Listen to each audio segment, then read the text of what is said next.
ruchkalarni qo'yib darsga quloq solamiz. Hech kim men tushuntirayotganda yozmasin debdiman. Qarang, birinchi shaklda shaklning qanday qismi bo'yalgan deyapti. Rasmda qarang. Nechta qismga bo'lingan aylana? 8 ta bo'yalgan, to'g'rimi? Qarang. 8 ta qismga ajratilgan. Undan nechtasi bo'yalgan? 3 ta qismi bo'yalgan deysiz. Endi savol bersa, nechta qismi bo'yalgan desa, 8 dan 3 qismi bo'yalgan deb javob beradi. Tushundingmi? Ikkinchi rasmda qarang. Shaklning qanday qismi bo'yalgan deyapti. 9 dan 4. Xo'p, shakl nechta qismdan iborat? 9 ta kvadrat bor, to'g'rimi? Ha. 9 ta kvadrat bor. Undan 4 ta bo'yalgan uchun 9 dan 4 deb olamiz. Tushundingmi? Uchinchisiga o'tdik. Shaklning qanday qismi bo'yalgan deyapti. Kataklar e'tibor qilamiz. Mana tomoniga 6 ta, bu tomoniga 4 ta. Demak, nechta katak bor? 24 ta katak bor. Undan nechtasi bo'yalgan? 3 ta, 2 ta. 10 bittasi bo'yalgan ekan.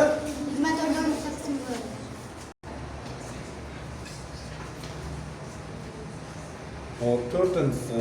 8 dan 5. Nechta uchburchak bor ekan? 8 5, 6, 8 ta uchburchak bor ekan. Undan 5 tasi bo'yalgan. Oson mavzu ekan, anchagina. Sinfda 29 o'quvchi o'qiydi. Ularning 13 tasi qiz bola. Qiz bolalar sinfdagi o'quvchilarning qanday qismini tashkil qiladi desa, jami sinfdagilarni yozib olamiz. Shundan nechtasi qiz ekan? 13 tasi qiz ekan. Shuni yozib.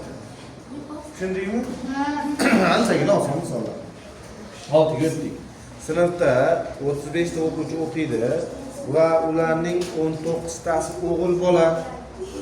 Demak, 35 ta bor. Undan 19 tasi o'g'il bola. Tushunyapsizmi? Qiz bolalar sinfdagi o'quvchilarning qanday qismini tashkil qiladi desa, nima qilasiz? 35 tadan 19 tani ayirib olasiz. Nechta qiz bola borligini bilib olishimiz kerak-da biz. 16 ta qiz bola bo'ladi. Endi o qizlar qancha foizda desa, 35 dan 16 ta qizni yozib qo'yasiz. Tushundingmi? Tushunyapsizmi? Tushunmaganlar so'rab olinglar. Nozimning bobosi tushunmaganlarni mana shu yerda kim tushunmasa so'rab olsin. Uyga borib tushunmay qoldim, boshqa deydigan bo'lsanglar, unda bo'lmaydi. Men borligimda shu yerda so'rab olish kerak. Bo'ptimi? Qaysini tushunmasangiz so'rab olishingiz kerak. Nozimning bobosi o'tgan yili ekkan 17 ta ko'chatlardan 16 tasi qurib qolmadi. Ko'chatlarning qanday qismi qurib qolgan? 16 tasidan 15 tasi qurimagan bo'lsa, bittasi nima bo'ladi? Qurigan bo'ladi. 17 tadanmi? 17 ta. Tushundingmi? Yaxshi. Endi qarang, mana bu 8-misoldan sal qiyinlashyapti. 24 dan 4. Berilgan sonning berilgan qismini toping desa, 24 ning 6 dan 1 qismini toping desa, 6 ga mana 1 taqsim 6 ga bo'lasiz. Qarang, buni 1 ga ko'paytirib yuborasiz. 24 u 6 bo'lib qoladi. 24 ni 6 ga bo'lib yuborsak 4 bo'ladi. Tushundingmi? 9 ga o'tdik. 48 ni 1 taqsim 8 qismini top desa, 48 ni 1 ga ko'paytirib 8 ga bo'lib yuboramiz. 6 bo'ladi. 10. 100 ni 1 taqsim 20 sini topish uchun 100 ni 1 ga ko'paytirib 20 ga bo'lib qo'yamiz. 5. Xo'p, 12 ni 2 taqsim 3 qismini topish uchun 12 ni 2 ga ko'paytirib 3 ga bo'lib yuboramiz. Tushunyapsizmi? 12 36 ni 3 taqsim 4 qismini topish uchun 36 ni 3 ga ko'paytirib 4 ga bo'lib yuborsak ne chiqadi? 27. To'g'ri chiqyaptimi shekillarimiz? 13 60 ni 3 taqsim 5 qismini topish uchun 60 ni 3 ga ko'paytirib 5 ga bo'lib yuboramiz. Shu yerda qarayapsiz qizlar. Men tushuntirayotganda faqat menga quloq solasiz. Boshqa narsani chiqarmayapsiz. Tushundingmi? 60 ni 3 ga ko'paytiryapmiz-ku. O'sha yerda 60 ni 3 ga ko'paytirmasdan 60 ni 5 ga bo'lib olib, 2 3 ga ko'paytirsa bo'laveradi. 60 ni 5 ga bo'lsangiz 12 mi? 12 ni 3 ga ko'paytirsangiz 36. Unda ham xato bo'lmaydi. Tushundingmi? Farqi yo'q. Avval bo'lishdi, keyin ko'paytirsa bajarsangiz ham farqi yo'q, javob bir xil chiqaveradi. Tushundingmi? 14-misol. Aytyapki, 70 ni 7 ga bo'l deyapti. Endi bu ikkita misolni shuni olib ishlayveraman men. 70 ni 7 ga bo'lib olsam, net chiqadi? 10 chiqadi. 10 ni 2 ga ko'paytirsam 20 yoki 70 ni 2 ga ko'paytirsam 140, 7 ga bo'lsam 20. Sizga qaysi qulay bo'lsa, shu usul bilan ishlayverasiz. 15 ga o'tdik. 32 ning choragi degani necha degani? Qarang, yaxshi. Yarmi degani 2 dan 1 degani. Yarmi degani 2 dan 1. Choragi degani mana 1 yilda 1 yil o'qiysiz-ku, to'g'rimi? 1 yilda nechiga bo'lib o'qiysiz? 4 ga bo'lib o'qiysiz. To'g'rimi? O'sha 4 ga bo'lib o'qiganingiz chorak deyiladi. Bitta chorak, ikkinchi chorak, uchinchi chorak, to'rtinchi chorak deymiz-ku. Demak, chorak deganda biz 4 dan 1 ni tushunamiz ekan. Nim chorak desachi? 8 dan 1 qismini tushunar ekanmiz. Demak, 15 ta aytayaptiki, choragini toping desa, bittasini 4 ga ko'paytiramiz. 32 ni 4 ga bo'lib yuborsak, 8 ni 1 ga ko'paytirib yuborsak, 8 bo'ladi. Tushundikmi? Tushundikmi? 16 ga o'tdik. Ana endi aytyapti, hozirga aytganim. 240 ning nim choragi necha bo'ladi? 30 bo'ladi. 17 ga o'tdik. Anvarning 24 ming so'm puli bor. Anvar pulini 1 taqsim 4 qismiga shokolad sotib olgandan keyin uning qancha puli qoladi? E'tibor qiling. 24 ming so'm pulini 4 dan 1 ga shokolad sotib oldi. To'g'rimi? 24 mingni 4 ga bo'lsak necha bo'ladi? 6 ming. 6 ming bo'ladi. Ha? 6 mingga sotib olgan bo'lsa, qancha pulini qolganini bilish uchun nima qilamiz? 24 mingdan 6 mingda ayirib boramiz. 18 ming bo'ladi. Mana shu yerda boshqa ishsiz ham bo'ladi. Uchga to'playsan yaxshi. Tekshirma. Oxirida tekshirib olasan. Qarang. 4 dan 1 ga marojno olgan bo'lsa, o'zida qanchasi qoladi? 4 dan 1 ga olgan bo'lsa, tasavvur qiling mana. Bitta pulini 4 ga bo'lgan, bir qismini olgan, necha qismi qoladi o'zida? 3 qismi qismi qoladi. O'sha 24 mingni ko'paytirilgan 4 dan 3 qoldi desangiz ham bo'laveradi. 4 ga bo'lib bir qismiga ma'lumotni oldi-yu, 3 qismi o'zida qoldi. Tushunyapsizmi? 24 mingni 4 ga bo'lasiz, 6 ming bo'ladi. 6 ming 3 ga ko'paytirasiz, 18 ming bo'ladi. Mana bu javob chiqdi-da yana. Tushundingizmi? Ana ikki xil usulda ishlasangiz bo'lar ekan. Qaysi usul sizga qulay bo'lsa, o'sha usulda ishlaysiz. 18 ga o'tdik. 4-A sinfda 30 ta o'quvchi o'qiydi. Ularning birtasining ikki qismi faqat matematika. Demak, matematika bir taqsim 2 degani yarmi deganimi? To'g'rimi? 30 ta o'quvchining 2 dan 1 matematika o'qir ekan. Demak, nechta bo'ladi? 15 ta odam matematika o'qir ekan. Endi bir taqsim 3 qismi faqat ingliz tili. Demak, ingliz tilini yozamiz. 15 ga bo'lamiz. Ingliz tili 30 ni ko'paytiramiz. Bir taqsim 3 ga. Demak, necha bo'ladi? 10 ta odam ingliz tili o'qir ekan. Tushundingmi? Faqat matematikaga boradiganlar, faqat ingliz tiliga boradiganlardan nechta ko'p deyapti.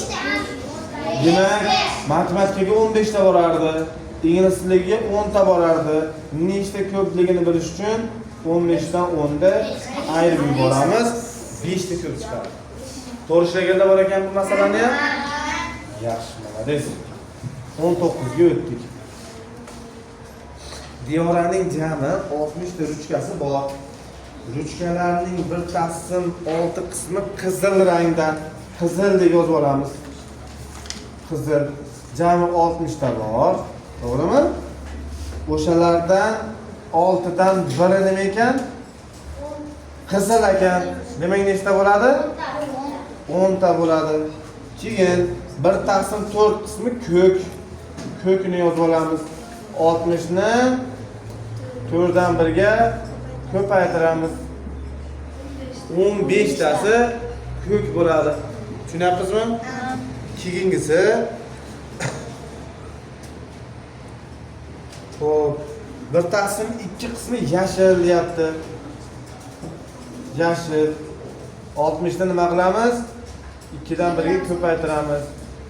30 tasi yashil ekan.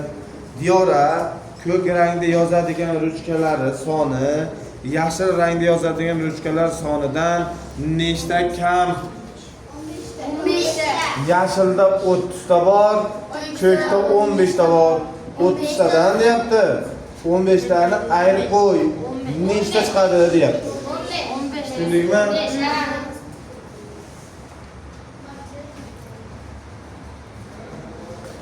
20 ga o'tdik.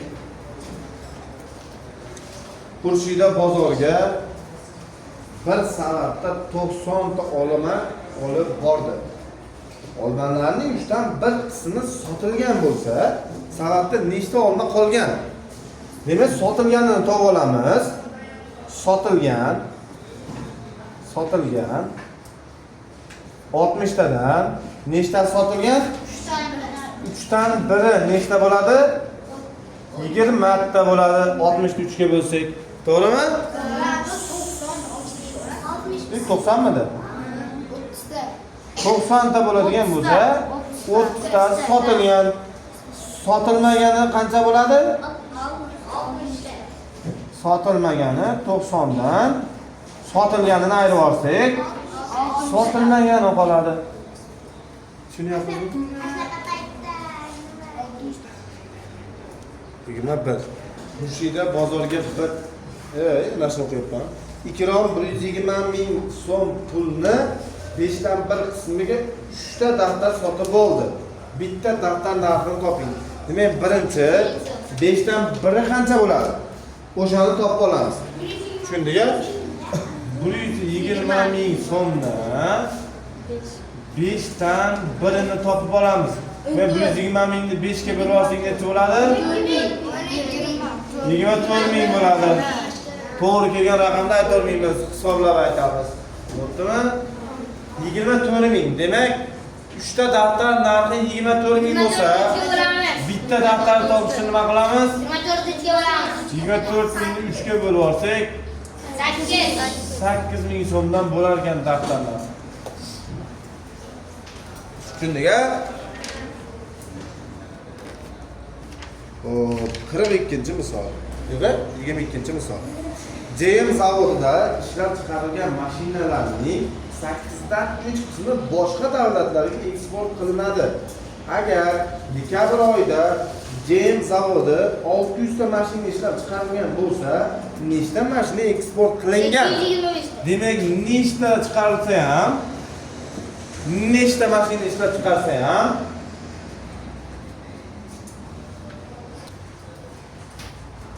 600 ta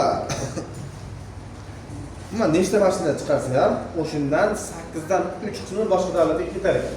Demak, 600 ta mashina ishlab chiqardimi? Uni ham nima qilamiz? 8dan 3 qismini eksport qilamiz. Bo'ptimi? 600 ni 8 ga bo'lib 3 ga ko'paytirasiz. Yoki 600 ni 3 ga ko'paytirib, keyin 8 ga bo'lasiz. Tushundingizmi? Farqi yo'q, qaysi birini birinchi bajarasiz. 600 ni 8 ga bo'lyapmiz. 60 ni ichidan nechta bo'lib chiqardi? 7 ta chiqardi. 75. 40. Demak, nechta bo'ldi? 75 ta bo'ldi. 3 ga ko'paytirsak necha bo'ladi? 225 ta mashinani biz eksport qilamiz. Endi mana shu yerda nechtasi o'zimizga qoladi desam nima qilamiz? Agar nechtasi eksport bo'lmaydi, nechtasi qoladi o'zimizga desa, 600 dan 200 ga ayiramiz. Tushundingmi? 23. 43-maktabning xonasida 540 ta kitob bor. Bola 43-maktabdan kelganlar? Yo'qmi? 43-maktabning kutubxonasida 540 ta kitob bor. Ularning 9dan 5 qismi sinf darsliklari, 6dan 1 qismi kasb hunari kitoblari va qolganlari ertak kitoblar. Ersa kitoblar sonini toping. Demak, birinchi jami kitoblar jami qancha ekan? 540 ta ekan. Endi bizdan sinf darsliklari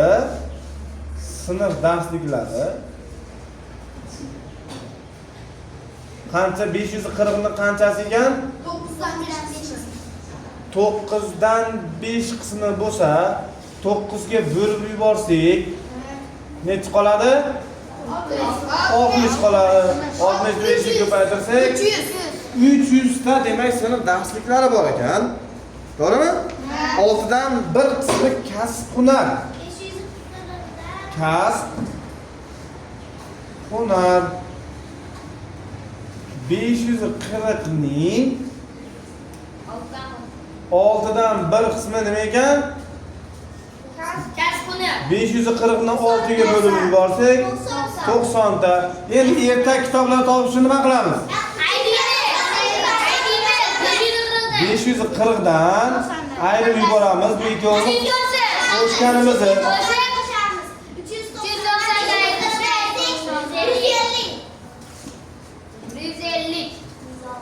150 ta ertak kitob bor ekan. Tushundingmi? To'g'ri topganlar bormi? Ana, 24 ga o'tdik. Ana, endi qiyinlashyapti. To'g'rimi? Sal qiyinlashyapti. Qarang. Qanday sonning 3 dan 2 qismi 18 ga teng bo'ladi? Endi tenglamani tuzib olamiz, qarang. Har qanday sonning qismini topish uchun mana bu o'sha sonni o'ziga ko'paytirdikmi? Mana 600 ni 8 dan 3 qismini topish uchun o'sha songa ko'paytiruv yozdik. Endi bizga mana bu sonni so'rayapti, mana bu sonni berib. Qanday qilasiz? Sal narigilarga nisbatan qiyinroq. Diqqat qilib tursangiz, men tushuntirib qo'yaman, umuman qiynalmaysiz keyin. Tushundingizmi? X sonining 3 dan 2 qismi 18 ga teng. Qanday sonning deyapti-ku. O'sha qanday sonning degani uchun mana bu o'sha qanday sonni x bilan belgilab oldik. Endi qarang. Qanday bo'ladi? X ni topish uchun 18 ni yozib olasiz. Mana 2 dan 3 dan 2 bor-ku. Shuni bu tomonga teskari qilib olib o'tasiz. Tushundingizmi? 2 3 bo'ladigan bo'lsa, teskari qilib olib o'tasiz. Har doim mana bu sonni bu tomonga urib o'tayotganda teskari qilib olib o'tasiz, esingizdan chiqmasin. Tushunyapsizmi? Mana bu bilan mana bu qisqarib ketsa 9 bo'ladi. 9 ni 3 ga ko'paytirib yuborsak 27 bo'ladi. Qiyin emas ekanmi? Yo'q. Ko'rgan bo'lsangiz oson. 25. Qanday sonning 5 dan 4 qismi 36 ga teng bo'ladi deyapti. X ni topish uchun 36 nima qilamiz? 5 ni tepaga yozamiz, 4 ni pastga yozamiz. 36 ni 4 ga bo'lsak 9, 9 ni 5 ga ko'paytirsak 45 bo'ladi. Tushundikmi?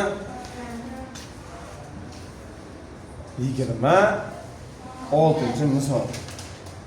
Qanday sonning, yana o'sha qanday son deb ketyapti. Qanday sonning 7 dan 2 qismi 20 ga teng.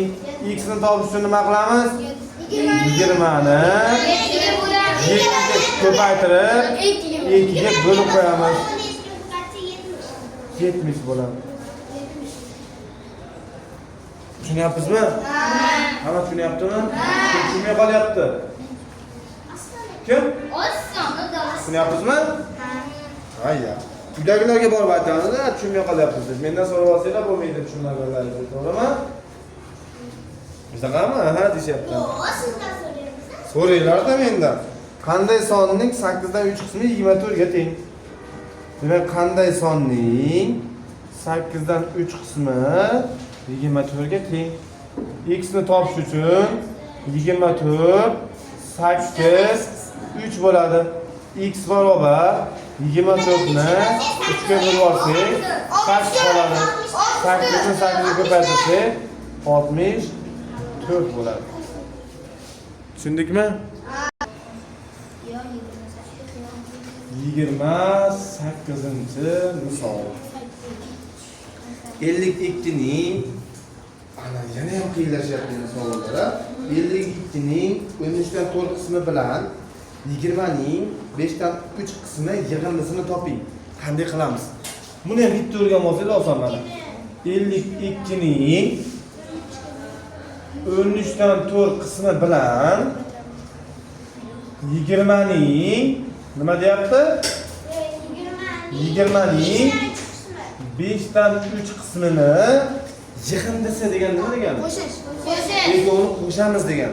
Yig'indi degani ikkovini qo'shamiz. Mana, ikkovini qo'shib qo'yamiz.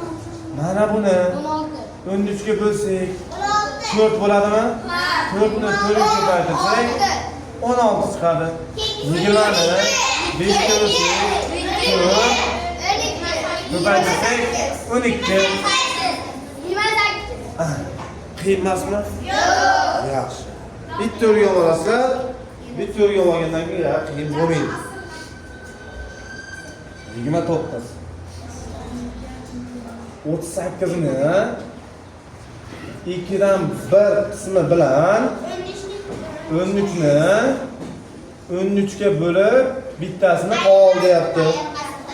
Ayirmasini deyaptimi? Ayirmasi.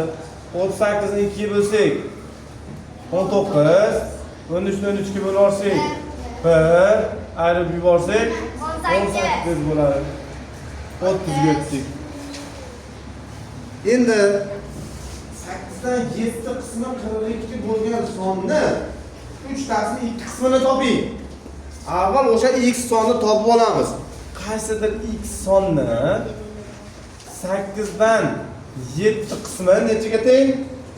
42 ga teng. X ni topish uchun nima qilamiz? 42 ni 8 ga ko'paytirib 7 ga bo'lamiz. Bu bilan buni qisqartirib yuborsak 6 kira 8 48 bo'ladi. Ana endi 48 ni nimasini top deyapti? 3 dan 2 qismini top deyapti. 48 ni 3 ga bo'lib 2 ga ko'paytiramiz. Buni bunga qisqartirib yuborsak 16 32 bo'ladi. Tushunyapsizmi? Ana 30 birinchi misol. 9 taqsim 7 qismi yana qaysidir son bor. O'shani 9 dan 7 qismi 77 ga teng. X ni topish uchun 77 ni 9 ga ko'paytirib 7 ga bo'lamiz dedik. 77 ni 7 ga bo'lib yuborsak 11 ni 9 ga ko'paytirib yuborsak 99 ni 3 dan 1 necha bo'ladi? 33 bo'lar ekan. Yaxshimi? Tushunyapsizmi? Dehqon yerining 4 dan 3 qismiga kartoshka ekdi. Agar kartoshka ekilgan yer maydoni 36 sotix bo'lsa, yerning umumiy maydoni necha sotix deyapti? Qarang, yana mana bunday qilamiz. X yeri bor. To'g'rimi? Endi mana bu qismini toping demayapti, masala qilib beryapti shuni qiyinlashtirib. Biz o'shundan ham chalg'imasdan topib olishimiz kerak deb men so'rayotganim. Dehqon yerini qanchaligini bilmaymiz, o'shaning uchun x deb oldik. 4 dan 3 qismiga kartoshka ekdi. O'sha ekkan kartoshkasining maydoni 36 deyapti. 36 ni 3 ga bo'lib, ana endi xni topish uchun 36 ni 4 ga ko'paytirib 3 ga bo'lamiz. Bu bilan buni qisqartirib yuborsak 12, x ni topish uchun 48 yozamiz. Ana. Tushundikmi? 33. Uzun quritilgan mayiz qilinganda og'irligining 5 dan 3 qismini yo'qotadi. Agar uzum quritilganda 36 kilogramm og'irlikni yo'qotgan bo'lsa, necha kilogramm uzum quritilgan deyapti? 60 kilogramm. Xo'p, yozamiz mana. Uzum quritilganda, mayiz qilinganda og'irligining 5 dan 3 qismini yo'qotadi. Agar uzum quritilganda 36 kilogramm yo'qotilibdi. Demak, qaysidir sonni 5 ga ko'paytirib 3 ga 5 ga bo'lib 3 ga ko'paytirsak 36 bo'lgan.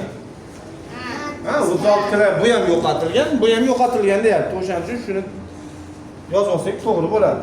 X ni topish uchun 36 ni 5 ga ko'paytirib 3 ga bo'lib yuboramiz. 12 ni 5 ga ko'paytirib yuborsak 60 bo'ladi. Tushundikmi? Endi bitta yozib olamiz.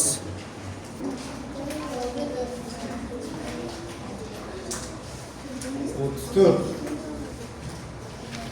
To'g'ri to'rtburchakning eni 50, bo'yi esa enining 5 dan 2 qismini tashkil qiladi. To'g'ri to'rtburchak perimetri va yuzini toping deyapti. Qarang. Qo'y qaraymiz do'stlarga. To'g'ri to'rtburchak bo'ladigan bo'lsa, bitta tomoni A bo'lsa, bu tomoni ham A bo'ladi.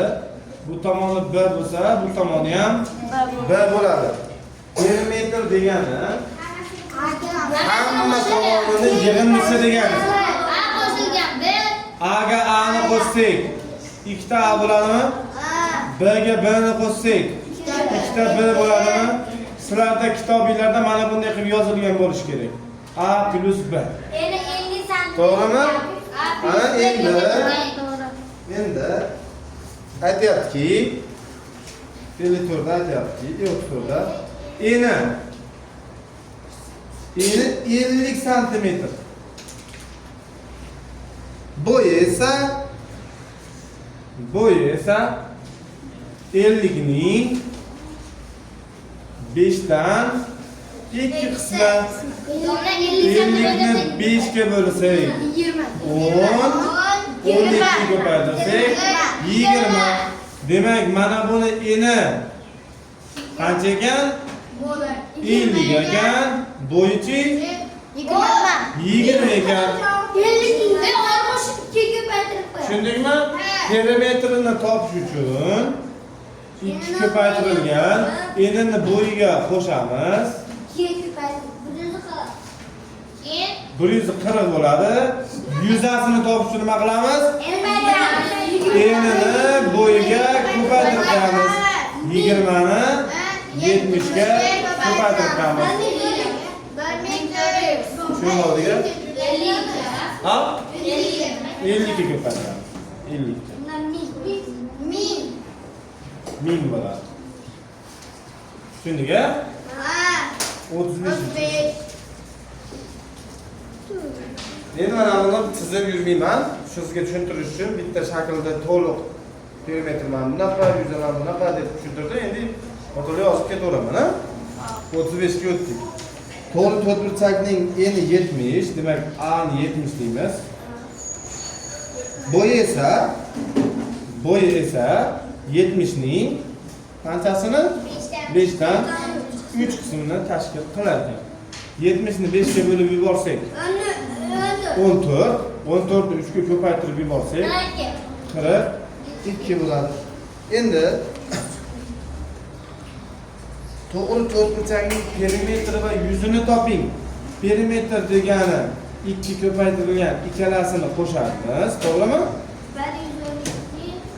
2 ko'paytirilgan 112, 224 bo'ladi. Yuzini topish uchun nima qilamiz? 70 ga 42 ni ko'paytirib qo'yamiz. 0, 7 ga 2, 14, 28, 29. Tushunarlimi? 2900. To'g'ri to'rtburchakning eni 70, bo'yi esa 70 ning 5 dan 3 qismini tashkil qiladi. 14 ga ko'paytirsak, ha? Uzr. Yana boshqa tushunishyapman. Hikmatni tushunib olsizlarmi bo'lmasa? Ha? 36 bu tomon degan. 1 soatning 3 dan 1 qismi necha minut bo'ladi? Yo'qoting olmasdan. 36. 1 soatimiz necha minut bo'ladi? 60 minut bo'ladi. Shuni 3 dan 1 necha minut bo'ladi? 20 minut bo'ladi. 37. 4 soatning 15 dan 7 qismi deyapti. 4 soatimiz necha minut bo'ladi? 240 bo'ladi. 240 ni 15 ga bo'lamiz. 15 ga bo'lib 7 ga ko'paytiramiz. 112 bo'ladi. Bu 240 ni 15 ga bo'lsak necha chiqadi?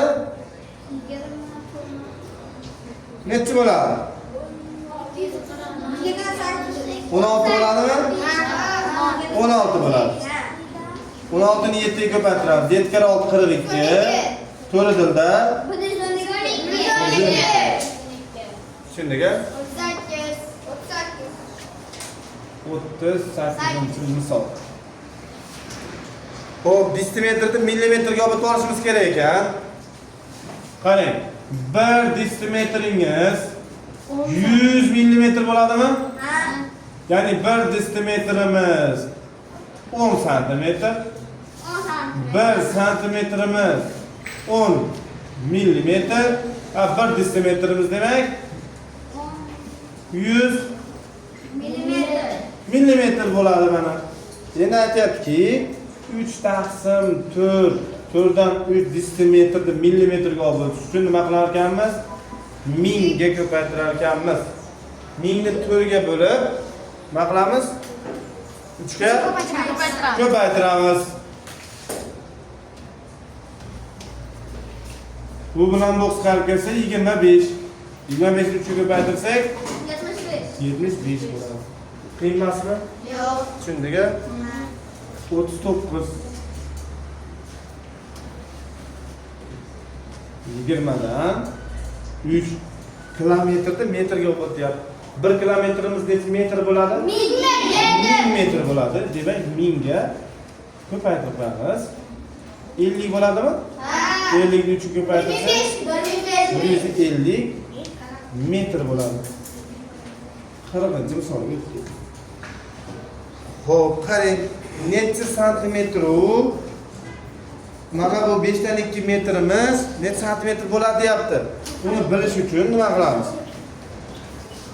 40 dan 2 santimetr, ha? Plus mana bu 5 dan 2 metr deyapti-ku. 5 dan 2 metr deyapti. Shuni santimetrga o'tib ketamiz. Tushundingmi? 5 dan 2 metrni santimetrga olib o'tishni nima qilardik? 100 ga ko'paytirardik. 5 desimetrimiz ne santimetr bo'ladi? 50. Qarang, berilishini yozaman ekan. Tushunmay qolyapsizlar. So'roq santimetr degan, ha? Plus 2,5 metr degan. Keyin 5 desimetr u 7 santimetr degan. To'g'rimi? Nima qilasiz? Diqqat bilan qarang. Mana metr sizdan mana bu net santimetr deyaptimi? Buni ham santimetrga olib o'tasiz. Mana buni ham santimetrga olib o'tasiz. Tushunyapsizlar? Oldinga qarang. Mana buni santimetrga olib o'tsangiz, mana buni o'rniga x yozyapman. Mana bu topishimiz kerak-ku. Topishimiz kerak bo'lgan sonni o'rniga x yozib olyapman. 5 ko'paytirgan 2 metrni o'rniga 100 yozamiz. Tushundingmi? 5 desimetrimiz qancha bo'ladi? 50 santimetr bo'ladi. Unga mana bu 7 qo'shilsa qancha bo'lib qoladi? 57 bo'lib qoladi. Ana endi buni 100 ni 5 ga bo'lsak 20, 20 ni 2 ga ko'paytirsak 40 bo'ladi. X ni topishni nima qilamiz? 57 dan 40 ni nima x imiz 17 santimetr ekan. Shundiga 41 ga o'tdik. Yana yozib ketyapman. X santimetr 3 bo'lingan 4 metrda o'rniga 100 ni yozib ketaman. 90 desimetrimiz 90 santimetr, 2 santimetr bilan 92 santimetr bo'ladi. 100 ni 4 ga bo'lib yuborsak 25, 25 ni 3 ga ko'paytirsak 75. 75 x barobar necha bo'ladi? 17 bo'ladi. Tushunyapsizmi? Yaxshi. 42-misolga o'tdik. 42. Quyida berilgan shamol tegirmonining A nuqtadagi parragi B nuqtalarga borgunicha parraklar aylanganda hosil bo'ladigan doiraning qanday qismi bosib o'tadi? Shamol tegirmoni soat mili yo'nalishida harakatlanyapti. Endi qarang, bitta aylana chizib olaman. To'g'rimi? Aylana chizib turib, mana bunday qilib chizib yuboraman. Chizib yuborsam, mana bu yerda A nuqta bor, mana bu yerda B nuqta bor. Aytayaptiki, mana chizmaga qarab aytaman endi. Quyida berilgan shamol tegirmonining A nuqtadagi parragi B nuqtaga borguncha mana bunday yuradimi? To'g'rimi? Mana shundoq borguncha parraklar aylanganda hosil bo'ladigan doiraning qanday qismi bosib o'tadi? Shamol tegirmon soat mili yo'nalishda harakatlanyapti. Soat yo'nalishida harakatlanyapti ekan, qarang. soat yo'nalishdan harakatlanayotgan bo'lsa, soat mana bu tomonga qarab harakatlanami? Mana bunday yuradimi? Soat bunday yuradi. Soatni bilamizmi ish qilib? Mana bu yerda mana bitta, ikkita qism, uchta qism. Demak, 4 dan 3 qismini bosib o'tar ekan. Tushundikmi? 3 ta qismni bosib o'tdi. O'shaning uchun aylanamiz 4 ga bo'lindi. Undan 3 qismini bosib o'tdi. O'sha yozganmiz 4 dan 3 qismini bosib o'tdi. Tushundingmi? Qara. 3-misol. Quyida berilgan nechta shaklning 4 dan 1 qismi bo'yalgan? Quyida berilgan nechta shaklning 4 dan 1 qismi bo'yalgan. Demak, hozir mana buni hammasida birinchisida aslida ishlaylik. Aslida nechta katak bor jami? 6 ta katak bor. 16 ta mana bu tomoniga 4 ta, bu tomoniga 4 ta. Jami 16 tami? 16 ta katak bor. Endi qarang. Shundan mana qarayapmiz. Kitobga qarayapmiz. Mana bu katak bilan mana bu ikkala yarimta kataklar bitta katakka yuradimi? Mana bu pastdagi yarimta katak bilan bu yarimta katak yana bittaga yuradimi? Jami nechta bo'ldi? 2 ta bo'ldi. Mana bu o'rtada bo'yalgan 2 ta bilan jami nechta bo'ldi? 4 ta bo'ldi.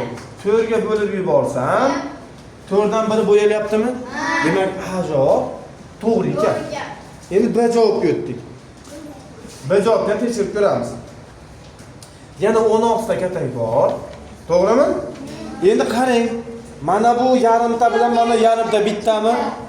Mana bu yarimta bilan yana mana yarimta bittami? Mana 2 ta bo'yalgan bilan nechta bo'ldi? 4 ta bo'ldi. Bu ham 4 dan 1 ekan. Bu ham to'g'ri ekan. Sizga o'tdik. Endi qarang. Jami 16 ta katak bormi? 16 ta mana yarimta bilan mana yarimta nechta bo'ladi? Bitta, 2 ta butun bilan 3 ta. Demak, bu 4 dan 1 emas. 16 dan 3 bo'ladi. Tushunyapsizmi? A ham B ham qilganlarga to'g'ri. B ikkovidan bittasini to'g'ri qilganlarga xato bo'ladi. Tushundingmi? A qilgan yoki B qilganlarga xato bo'ladi. 44-savol. Futbol ikkita 45 minutlik bo'limlardan va ular orasida 15 minutlik tanaffusdan iborat. Nozim ikkinchi bo'limning 3 dan 2 qismida soatga qaraganda 15:00 edi. Futbol soat nechida boshlangan? 15:00 dan 70 ta edimiz. Qarang. Yaxshi. Demak 45 minutdan 2 ta bo'ladi, to'g'rimi? 90 minutning orasida 15 minut tanaffus bo'lsa, 105 minut o'yin bo'ladi. O'yinchi 50 bo'ladi. Endi Nozim ikkinchi bo'limning 3 dan 2 qismida soatga qaradi. Shu yerga e'tibor beramiz. Ikkinchi bo'lim, birinchi bo'lim o'zi 45 minut edi. Ikkinchi bo'lim ham 45 minut bo'ladi. O'sha 45 minutni 3 dan 2 qismida soatga qarabdi. Tushunasizlarmi? Buni 3 ga bo'lib yuborsak 15, 15 dan 2 ni ayirib yuborsak 30. Demak, ikkinchi taymning 30-minutiga soatga qaragan. Endi o'shangacha necha minut o'tgan topib olamiz. Birinchi 45 minut o'ynaldi. Diqqat qilib turinglar. Birinchi 45 minut o'ynaldi. Bu degani 45 minut o'tdi. Keyin qancha tanaffus bor? 15 minut tanaffus bor. Necha minut bo'ldi? 60 minut bo'ldi. Ikkinchi taymga o'tdik. Ikkinchi taymning 30-minutida bu qaradi. 90 minut bo'ladi. 1,5 soat o'ynab bo'lganidan keyin u soatga qarasa 3 bo'lgan ekan. Demak, nechida boshlangan bo'ladi o'yin? 12:30da. 13:30da boshlangan bo'ladi. 13:30 degani 1,5, unga 90 minut deganingiz ham yana 1,5 qo'shib qo'ysangiz 3 soat bo'ladi jam. Tushundingmi? Tanaffus hisoblamoq. Tanaffusni ham hisobga olish kerak. Bu yerda aytayaptiki, ular orasida 15 minut vaqt bor. Ana shu senda 1:15 bo'lib qoldimi? Yaxshi, keyingi safar tanaffusni ham hisobga olgin. 45. Rasmda berilgan stakanlardagi suvlar farqi 24 gram bo'lsa, ikkinchi stakan to'lishi uchun unga qancha suv quyish kerak? Gramda. Demak, qarang. Birinchi stakan. Birinchi stakan. Mana, endi stakanga o'xshasa, o'xshamasa. Stakan bor ekan. Mana buni 4 dan 5 qismi to'l ekan. Mana bu 5 dan 2 qismi to'l ekan. Berilgan stakanlarda suvlar farqi 24 deyapti. Farqi degani nima degan edi?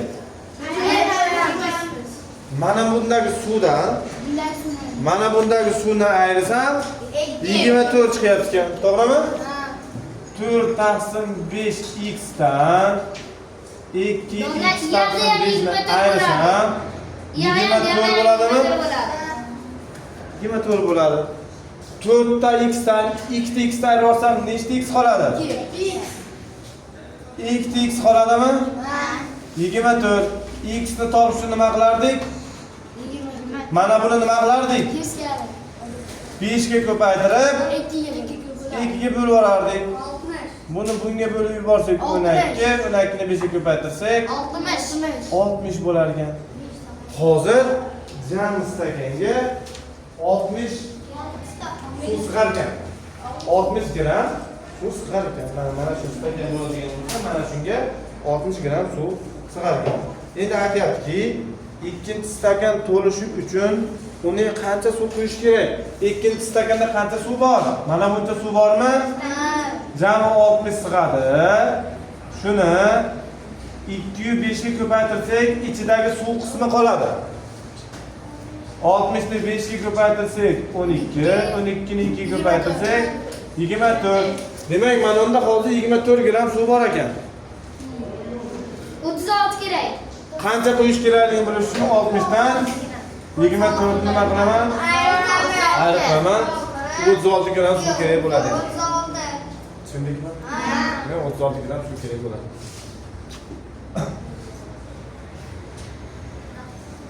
Sal qiyinroq. Yo'q. Osonmi?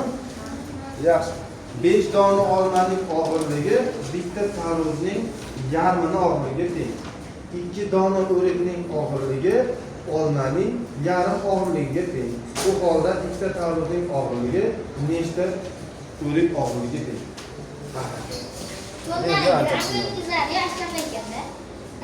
Ha, 5 dona olma mana. 5 olma og'irligi bitta tarvuzning yarmi bo'lsa 2 dan 1 tarvuz bo'ladimi?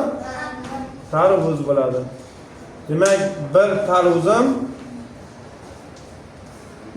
10 ta olmaga teng bo'ladi. To'g'rimi? Endi hozir kerak bo'ladimi yo'qmi bilmadim, yozib qo'ydim.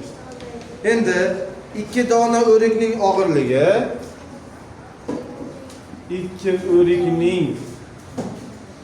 2 dona o'rikning og'irligi olmaning yarim og'irligiga teng. Demak, olmaning yarim og'irligiga teng. Demak, olmani topsam qancha o'rikka teng bo'ladi? 4 ta o'rikka teng bo'ladi. Ana endi u holda ikkita tarvuzning og'irligi nechta o'rik og'irligiga teng? Mana bunday qilasiz. Bitta tarvuz. Mana bu tarvuzda nechta deyapti? 2 ta tarvuz deyapti. Mana bunda ishlatamiz endi. Bitta tarvuzim 10 ta olma bo'lsa, 2 ta tarvuzim nechta olma bo'ladi? 20 ta. 20 ta olma bo'ladi. Endi mana bu olmamchi nechta o'rikka teng edi? 4 ta o'rikka teng edi. Demak, 2 ta tarvuzim 20 ko'paytirilgan 4 ta o'rik. 80. Ana, demak, 2 ta tarvuzim qanchaga to'g'ri kelar ekan? 80 ta o'rikka teng kelib qolar ekan. Ana, olma o'rik deb yozib oldim, masala unaqa qiyin bo'lmadi. To'g'rimi? Endi hozir x y qilgan bo'lganimda sal qiyinroq bo'lishi mumkin edi. Asal ishlashda o'rgan olyapmizmi? Kim tushunmadi? Yo'q, kim tushunmadi desa, kim tushunmadi deyapman, ha? Xo'p, 47. Quyidagi A va B shaharlar orasidagi masofa 120 kilometr ekan. Bu shaharlar orasidagi masofa rasmda ko'rsatilgan kabi teng yo'laklarga bo'lingan. A shahardan B shahariga qarab yo'lga chiqqan sayyoh yo'lning 3dan 2 qismini bosib o'tgan bo'lsa, bu bosim qaysi nuqtalar orasida bo'ladi? Ne bilan keyin o'rtasi? Ne o'rtasi?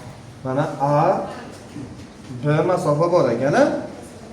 Bitta, ikkita, uchta, to'rtta, beshta, 6, 7, 8 taga bo'laman ekan. Ne bilan keyin? 1, 2, 3, 4, 5, 6, 7, 8. To'g'ri bo'ldimi? 1, 2, 3, 4, 5, 6, 7, 8, 9 ta. 1, 2, 3, 4, 5, 6, 7, 8 ta. Yana bitta chizaman ekan. Mana. Mana B bo'ldi. Mana bu nuqta B bo'ldi, bu nuqta N bo'ldi. B nuqta bu N nuqta bo'ldi. Bu L, bu K nuqta bo'ldi. Bu nuqtamiz A bo'ldi. Endi qarang. Quyidagi rasmda A va B shaharlar orasidagi masofa 120 ekan. 120 bo'ladigan bo'lsa 8 oralig'mi u? To'g'rimi? A va B shaharlar orasidagi masofa 120 keladigan bo'lsa 8 oraliq bor.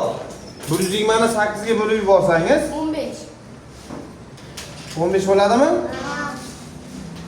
15 bo'ladigan bo'lsa har bir oraliq pastga yo'lda shuna.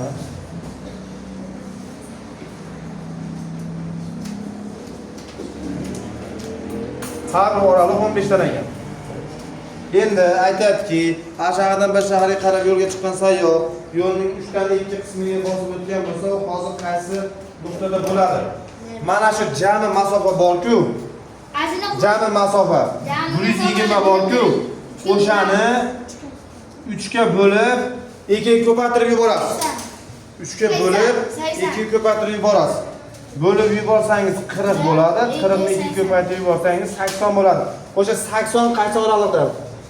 Malikacha 15, bu yergacha 30, voy qiz, Oyjaxon, tushunmay qolasiz yana. 45, darsga quloq solish kerak. Mana bu 60, mana bu 75, mana bu 90. Mana bu yer 75 bo'ldi, mana bu yer 90 bo'ldi. Demak 80 qaysi oraliq bo'ladi? L, M oraliq bo'ladi. Tushundikmi? Mana shuni topib kerak. Bizda u hozir qaysi nuqtalar orasida deyapti-da? L bilan M ning orasida bo'ladi. Tushundikmi? 48. Nodir rangli kublardan 3 ta minora yasab, ularni bir qatorga joylashtirdi. Nodir rasmda ko'rsatilgan joydan turib ko'rish mumkin bo'lgan kublarning qanday qismi yashil kublar tashkil etadi? Qarang. Yaxshi savol ekan-a. E'tibor qilamiz. Nodir 3 ta kubni yasabdi mana. Nodir 3 ta kub yasabdi. Endi ularni bir qatorga joylashtiribdi. Ya'ni 3 ta kubni qatorma-qator qo'yib yuborgan. Tushundingiz-a? Nodir rasmda ko'rsatilgan joyda turib ko'rishi mumkin bo'lgan kublarning qanday qismi yashil kublarni tashkil qiladi deyapti. Jami nechta kub bor? Birinchisida 3 ta, birinchisida 3 ta, ikkinchisidan nechta? Ikkinchisidan 5 ta, ikkinchisidan nechta? 6 ta. Jami nechta bor?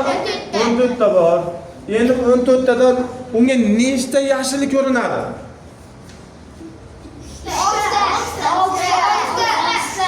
Adashyapsizlar. Ikkita ko'rinadi xolos. Nimaga? Mana bu yerdan qarayaptimi? Mana bundagi yashil ko'rinadi. To'g'rimi? Endi mana bu yashilni nima qiladi? Mana bu to'sib qoladi. To'sib qoladi. Tushunyapsizmi? Mana qarang. Siz mana yerda turibsiz. Mana kub. Mana kub. Mana uni orqasida yana kub bor. To'g'rimi? Mana u to'sib qoladi mana tomondagi ko'pni. O'shaning uchun sizga ko'ringani nechta? Ikkita. Ana endi topdingiz. Mana bu siz mana bu yerdan qaraganingizda mana bu ko'rinadi, mana bu ko'rinadi. Mana bu yashilni ham bu ko'p to'sib qoladi. Qani bittasi? Bu birinchi qatorda ham bor. Birinchi qatorda yashil turibdi mana. Ikkinchi qatordagi yashilni ko'radi. Uchinchi qatordagi yashilni mana to'sib qoladi. Tushunyapsizmi? O'shaning uchun mana bu ko'rinadi, mana bu ko'rinadi. Tushundikmi? 7 dan 1 bo'ladi. 49. Ha? Boshqa betni ochib olsang boshqacha bo'ladi.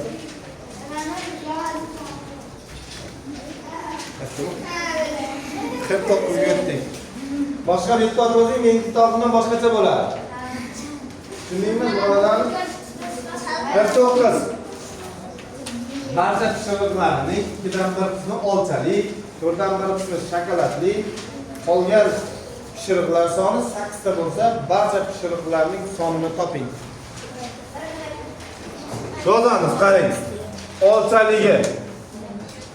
Olchali. Qancha ekan?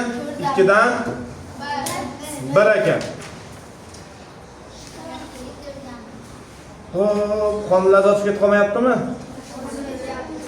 Faqat mevalar, shokoladlar haqida masala ketyapti-yu. Shokolad qancha ekan?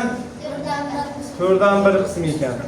Agar qolgan pishiriqlar soni 8 ta bo'lsa, mana shu yerda kasrda o'tganmisizlar maktabda? Hozir ham tushunarkan. Qarang. Kasrda bilsizdan bilmasizdan tushuntirib qo'yaman. Qarayapsiz. Mana bu 2 dan 1 x. Mana 4 dan 1 x. Ikkovini qo'shib olamiz hozir.